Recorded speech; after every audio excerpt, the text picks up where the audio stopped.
Growing outrage over the upcoming new film First Man, starring Ryan Gosling, for omitting the historic moment of astronaut Neil Armstrong planting the American flag on the moon in 1969. Now, fellow astronaut Buzz Aldrin is weighing in on Twitter, sharing a photo of him next to the flag with the hashtag proud to be an American.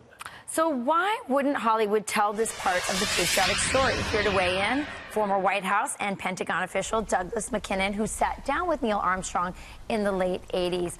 Welcome to the show. Thanks so much for having me. I really appreciate it. Good morning. So why do you think Hollywood omitted the flag? I mean, it's such an iconic moment, him planting the flag, Neil Armstrong doing that. Well, I think this has been going on for the last 5 decades or more. I mean, Ryan Gosling is a very good actor. From what I've seen and heard, he does a great job actually portraying Neil Armstrong in the movie. But the problem is he's a liberal, and Hollywood is dominated now, unfortunately, by liberals. And because of that power, they always have the temptation to revise history or to, in fact, bend history to reflect their current political views. And they really have to resist that because ultimately it's unethical to do that. Well, that's right. You used the right word, revise. Revisionist history is rampant. And so they want to believe we're all global citizens, humans first.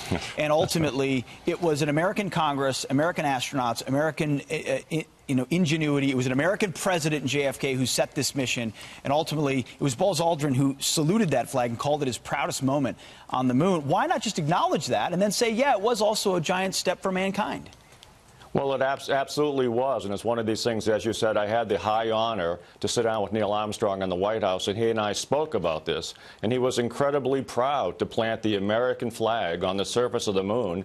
And we have to remember, too, that it was the blood, sweat, and tears of Americans that got us there. And this is not a Republican story, it's not a Democrat story, right, but it is, in fact, an American story, and Hollywood has to understand that, and they have to understand that there is pride in America, and it's something that Americans ultimately do care about. Well, and Doug, Armstrong's sons, Rick and Mark, as well as author James Hansen, put out this statement that says, this story is human and it is universal. Of course, it celebrates an America achievement. It also celebrates an achievement for all. They're weighing in on this.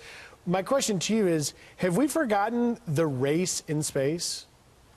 Well, we have, and in fact, it's going on again, too. That's one of the things. It was President Kennedy, in fact, a hero to many liberals and maybe to Mr. Gosling, who, in fact, launched us, to the moon.